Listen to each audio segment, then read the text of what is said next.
going on, Brian? How are you? What's going on, man? What's going on? Good. Nothing. How's fight week going so far for you? It's going great, man. It's going amazing. Yeah. Talk to me about this matchup. But we talked to Yair a little while ago. He kind of detailed how you guys were kind of friendly before you got matched up, and it was not something he necessarily wanted, but it was the fight that needed to happen. So did you feel the same way? Was this a fight, an opponent you really respect? Yeah, 100%. This is something that if you really pay attention to what's been going on in the division, it does make sense for us to fight. You know, I lost to Volkanovski, and he just lost to Holloway, and he is ranked number 3, and I'm ranked number 2. So we both coming off a loss, and we're about to basically fight each other to climb the ladder again, basically. What's your mindset been since the Volkanovski fight? I mean, it seemed like a lot of people gave you a lot of street credit and props for that performance. Despite the loss, you showed toughness. Do you take any sort of comfort in that, or is it just like, you know, I got to get better because I didn't win? I mean, I already been having that street credit. But I lost you when you said I got street credit. What was the question? No, I just was saying, do you feel like there was anything you gained, even though it was a loss? Do you feel like you gained more respect or anything from people? Is that something that means anything to you? Every single fight for me, win or lose, right? I look at holes in my game. I go, man, if I got caught with this, or I shouldn't have did this, and I got good people around me that are brutally honest. Like, yo, you fucking sucked. Like, the fuck was that? I'm like, oh shit, okay. So, every single fight, I learn more about myself, you know, and I think that's the beauty of this sport, that it's never ending. It doesn't stop. So, from the last fight, there's definitely a lot of room for improvement on things that I had to do, on things I had to work on.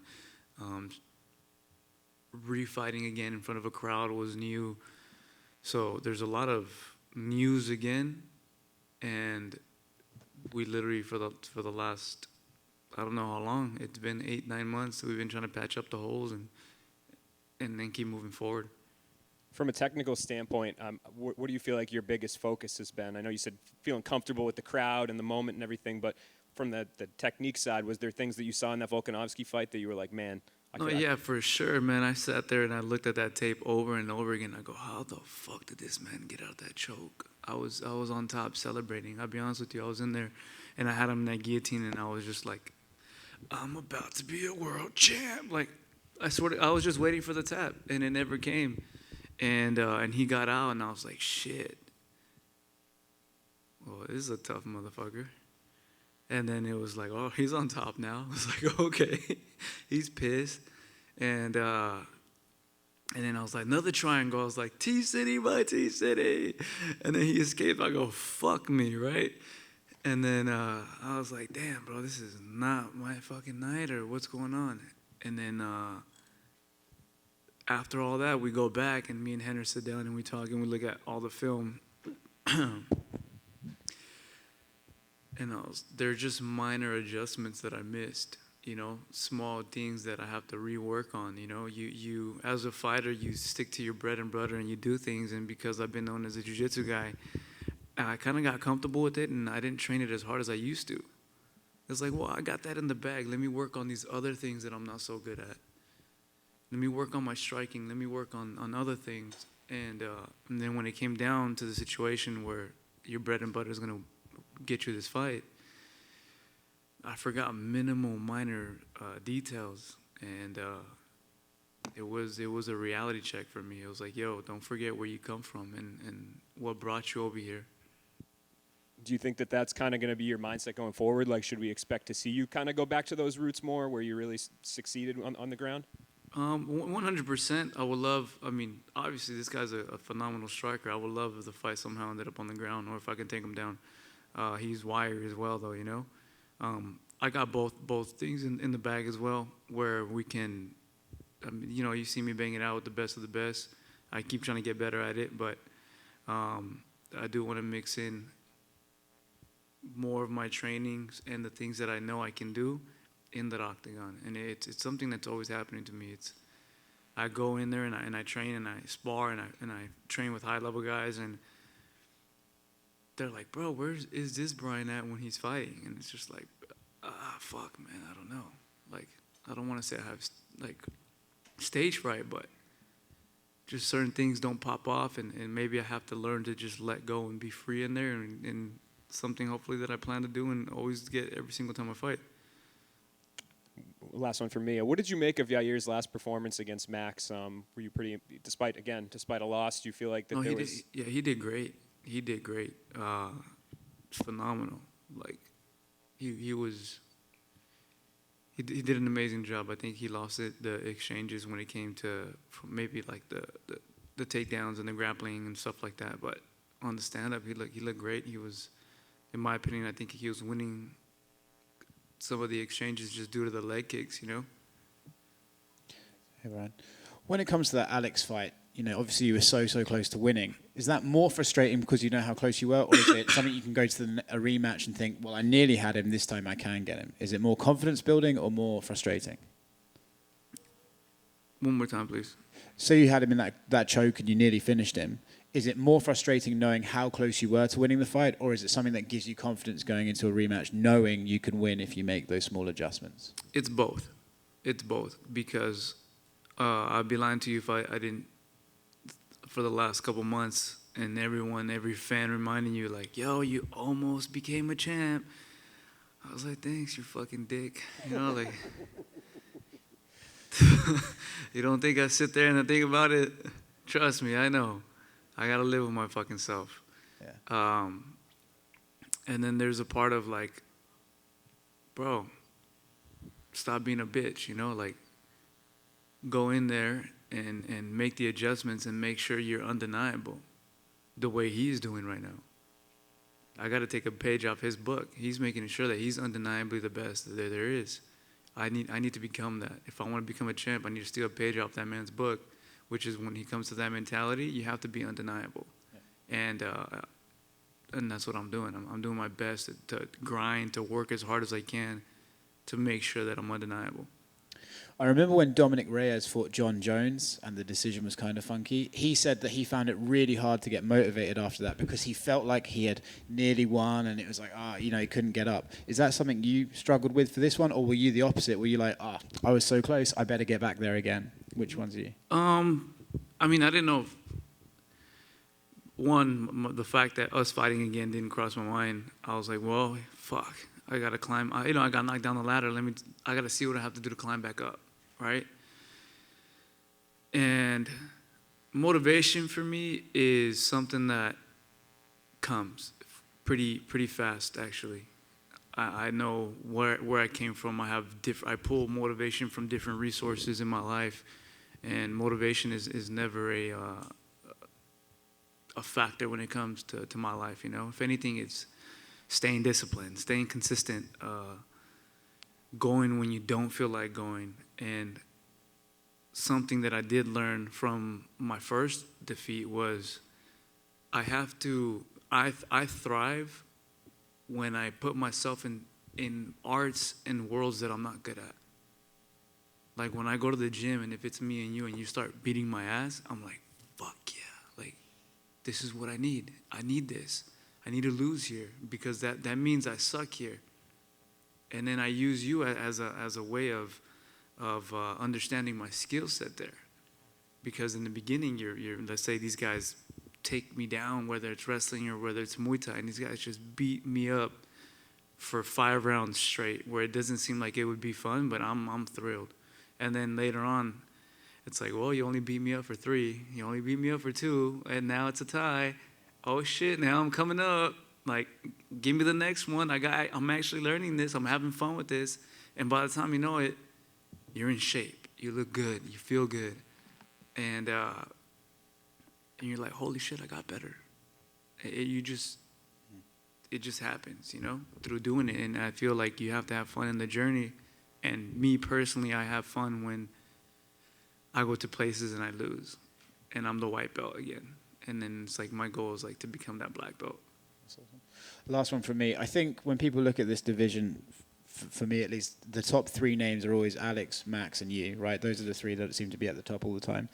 When you look at Max and Alex's last fight, Do you think that was just Alex getting so good he could outclass Max, or do you think Max is maybe declining? How did you look at that fight and evaluate it? That one is it's a tough one to call. You know what I'm saying? It's a tough one to call. I do feel like us as human beings and as fighters, we have good days and bad days, right? There's days where you're on fire, and there's days where you're on not. You know, and that's what it is. You have a bad day at work right now. You just have to ask a couple questions whether, you got dumped right now or something, and you just gotta suck it up.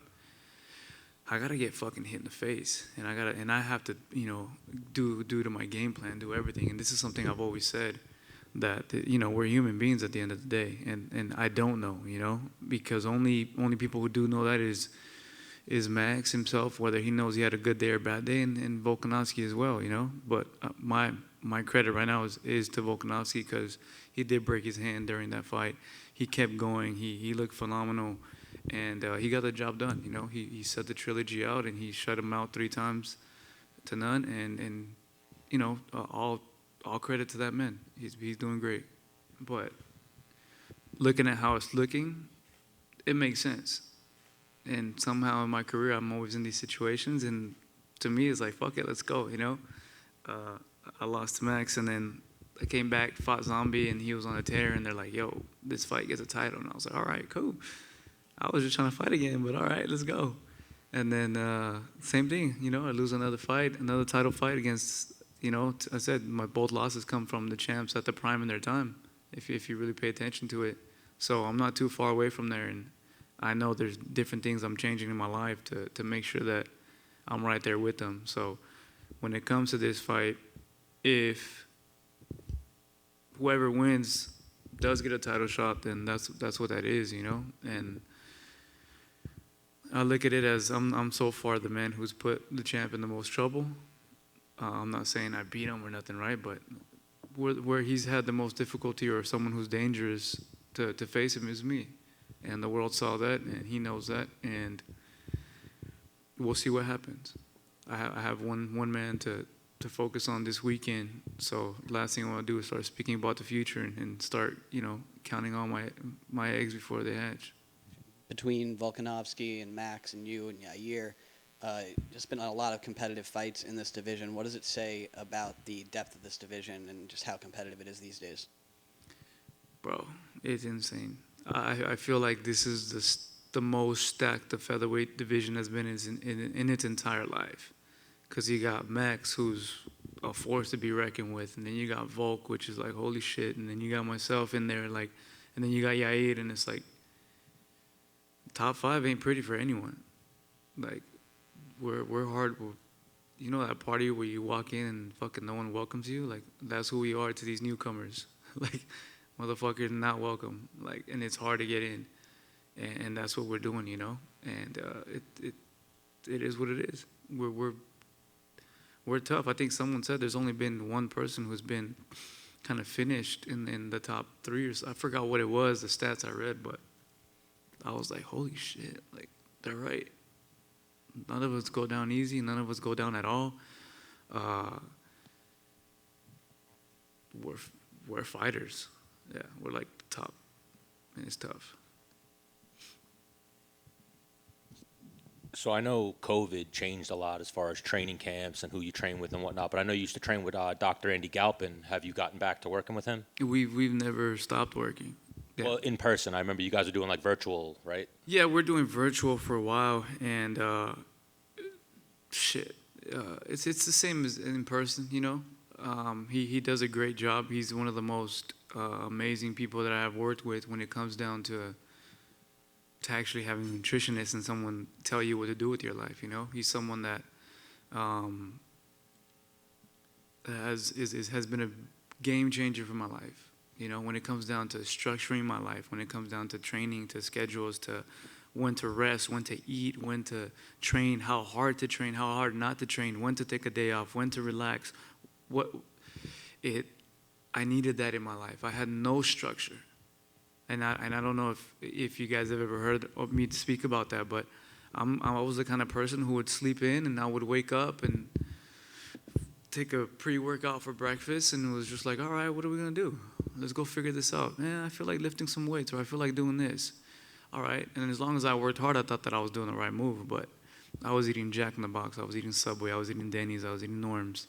I was just doing what I thought was working at the time. And to me, when you're uneducated, you kind of, to an educated eye, you look stupid. And that's what I was, you know. I was uneducated in the fact that I was like, well, a tuna sandwich is healthy, right? They're like, no, man, check this out. This is how many carbs, this is how many grams, this is protein, this is this, it had this added. And you're like, what the fuck is all this? I didn't even know. And then you actually listen to it and you start doing it and everything changes. And Andy has been a game changer for my life. And he's one of those men that every Saturday he's at the track workout with me and he's doing the same drills I'm doing. He's behind me. Like, I'm like, fuck, I can't shake this motherfucker. Like, I'm in shape and he's like, I'm right behind you. I'm right. Like, he's talking shit, but motivation wise, right? But he's an amazing human being. Yeah, I love Andy. We spoke about you one time, and I was like, Brian Ortega seems like the nicest guy. It was when you had the incident with Korean Zombies coach or whatever. I was like, why would he ever do that? He was like, no. Like, it's funny that your eyes went up when he said street certified before, and you didn't even hear his question, because that's what Andy Galpin told me. He's like, Brian Ortega is almost the Los Diaz brother. Like, you are street certified. Like, you're that guy. I'm what they are, but from Los Angeles, you know? It's just, they're up north, and I'm Sureño, you know, and from the south. So you fought Volkanovski. If you do like an honest assessment of that fight, is he levels above you, or was that an off night for Brian Ortega? No, there's no excuses at the end of the day, right? You go in there, you do your best. There were things that I didn't implement that I should have done a little bit more. There are errors that happened when it came to the submissions, to allowing both hands to get on my hips.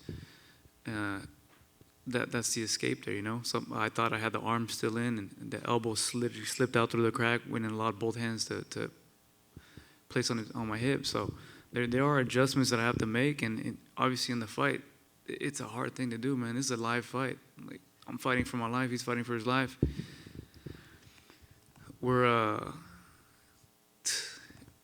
It's a game of inches. Oh, for sure. And if you're off by one, as you can tell in my fight, it will cost you. So now your book is still being written. You may be one of the greatest featherweights of all time when you're done. There's Aldo, Volkanovski, and Max in the argument. Who's the featherweight GOAT to you? I think Aldo, as of right now, just because he defended it for, I don't know how many times, I don't know who has the stats on that, but I want to say 7, 8, 9, I don't know. It was, I remember just being barely pro and just watching him go from WEC to UFC and stay there for the longest till Max beat him. To be the king for that many years, that's a lot of years, you know? Oh, for sure. So as of right now, it's him, but for sure I see Volkanovski right there with him as well, based off everything that he's done. And Max is in there as well, you know? You made 3 great points on 3 great fighters that have been in the UFC featherweight division. So Brian Ortega might be that 4th one on that Mount Rushmore. He's on his way up there, man, for sure. Before my time is done here, the world will remember me as one of the top dogs and best fighters of the featherweight division. And then obviously I guess people will always assume relationships and fighting doesn't work, but you and Tracy Cortez obviously both fighting at the highest level. I see you coaching her. She helps you in the corner. Is it ever a hinder at all, or is it always just fuel? No, it's always good, man. You know, like we understand each other's work. We see what we do, and it helps, you know, because someone who doesn't understand what we do, they're like, damn, you're so fucking selfish, or all you do is care about you and your career. You don't even care about me, or whatever it is, right? Whatever these situations may be with fighters who deal with any athlete who deals with a partner who doesn't fully understand what they're involved in, right? And this just helps. To me, it helps because it's like, yo, I did this today, and right off the bat, she's like, oh shit, yeah, you're tired. Like, I'm gonna just leave you alone. I'm like, cool, thank you. Or like, if I had, you know, women, you know, they have a bone to pick once a week. They just wake up like, Once a week, once a day. Oh, fucking whatever. I'm lucky I got once a week. They So just now- sit there and look at you while you're resting like, what the fuck am I going to fight with this man about today? And she does a good job at What's harder? checking her emotions. What's on that. harder on your nerves, your fights or her fights? My fights. You get more nervous for your fights than watching hers? Yeah, with her fights, it's more anxiousness. It's more, am I prepared? Am I ready? Am I going to be able to coach her the best of my ability?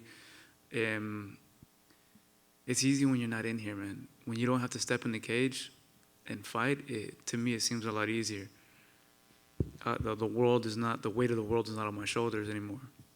Like, the weight is on her shoulders. And the weight for me is just make sure you maneuver that joystick right to where she does everything right. And to me, once you do your homework on that aspect, it's pretty easy.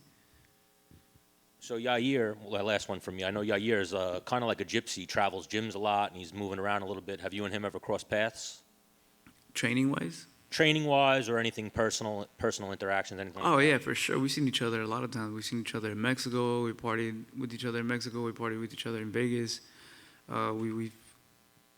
We did a race together where we flipped a car together. Like, we took second in the Mint 400 race, and I asked him if he wanted to be my co-pilot in the car. He was down for it. And we were over there partying, hanging out at Dan Bilzerian's house, and that's kind of where we had to talk. I said, hey, bro, like, realistically, we might fight each other one day, but just know I got no beef with you. No, it ain't no hard feelings. And I hope when that day does come, which has came, is we're both getting paid and we're putting Mexico on the map. Awesome. Thank you, brother. Brian, you talked a little bit about your diet, how you changed it up, obviously. When about did you really get serious about your diet and kind of doing that kind of thing? I'm proud of myself, though, because the thing is, I was raised off of just Mexican food, which is very carby, a lot of carbs. And then, my mom over there in the back would tell you, like, all she did was make beans, rice, soups, and tacos with more tortillas. Like, my whole life it has been like that, you know? And I actually tell my son that. I'm like, hey, man, you got to learn how to eat right, because when you get older, it's going to affect you. And it did, you know. I went from eating nothing but carb foods, which is in our culture, and eventually you move up and you start getting older, and it becomes Jack in the Box and McDonald's and this and that, and that's all I ever ate. My fuel my entire life has been junk food or Mexican food. So to be an athlete and everyone's telling you what you're doing is wrong, but I'm winning, I was like, nah, fuck you guys. You guys are wrong. Like, it's Mexican power, bitch. Like, watch me eat a fucking torta and go fuck someone up. And I used to. So, but it wasn't until I got my ass beat, and it was like, yo, you're fucking getting older now, bro. Like, you got to make this weight. It ain't easy when you were young anymore. And truth is, I've been fighting in the featherweight division since I was 15 years old. I'm 31 now. So some changes have to happen, and they've been happening. And mostly, I'm really great when it comes to being disciplined when I'm in training camp, down to every ounce. But the second the fight's over, you know, start calling my name, fucking tacos and everything. She's like, fuck, I love you, but on a cheat day, motherfucker, don't talk to me. Is there anything you're looking forward to eating in the city? Obviously, we're New York City. I'm gonna fuck everything up. I'm gonna get pizza. I get my little bit after the fight, you know. After the fight, I'll for sure some pizza, street dogs. Go to some great restaurants. Hopefully, someone on Instagram just sends me recommendations on where to go and places to eat. I got my family here with me, so we're just gonna explore the city, have some fun, eat a bunch of good food, and just have a great time. You're talking about getting bigger, getting older, getting the weight coming off maybe a little harder than it used to. You have to take it more seriously. I think you've talked a little bit about the idea of maybe going up in weight at some point. How much did you even think about maybe going to 55 after losing to Volkanovski? Not too much, because I guess for me it would be like, yo, how are you gonna lose at 45 and then try to go up to 55? Everyone to be like, come on, dog, stay in your lane. I'm right. They're right. I'm gonna stay in my fucking lane. So making the weight I got Andy, like I told you. Andy helps me with all that when it comes down to getting right and getting everything ready. He does a good job of that, and he's been able to manipulate my body in the ways that it should perform. And as of right now, it's weight cut. I'm super light I'm light as hell right now, and I feel great. My energy's good, my mind's right. So he does a good job. But eventually, I do want to go up there and fight at 55. And maybe. Who knows, I just might have to just shut everyone up and just go up there, and who cares what they say. But in the future, I will be at 55. Thank you, Brian. Hey, Brian. Right here. What up? How would you see this? There's some talks of Volkanovski trying to move up. How do you see all of that? And my question was like, would you ever think about moving up? You just answered that. How do you think a fight between you and Charles Oliveira go? It would be a great fight. He's a tough motherfucker, man. That guy's on a roll right now. I'm so happy for him because his story is motivated, to come from those losing and seeming. And it almost seems like the world is like. It almost seemed like he was going down, right? Like everyone forgot about him, and as a fighter, fighter to fighter, right? You start maybe thinking, oh fuck, is my career coming to an end here, or am I not the same anymore? And this guy moves up a whole nother weight class and just dominates 10 fights in a row, wins the belt, defends it once, twice already. That shit's motivational, And to share the octagon with anyone on that skill level for me would be an honor.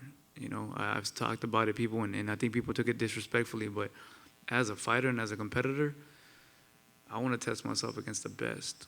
I didn't come in this sport to fight weaklings. I didn't come in here to fight easy fights or, hey, you're going to beat that guy, so, it's a good, fuck that. My entire career, I've never had one easy fight, and you could look up my resume, from when I came in, right off the bat, they threw me with the guy who Thiago Tavares fought 15 times in UFC. I had probably 7 pro fights in general. And I proved myself, and when I fought all these guys that were on winning streaks, I fought Diego Brandão when he was on a winning streak, Clay Guida when he was on a 3-4-5 winning streak. Everyone that I fought were at their peak, at their best, Never one easy fight till this day. I think this is the first time in my career where both of us are on a losing streak, but we're still at the top. Or we lost once, So yeah, I would love to. I'd love to move up there. Cool. Thank you guys.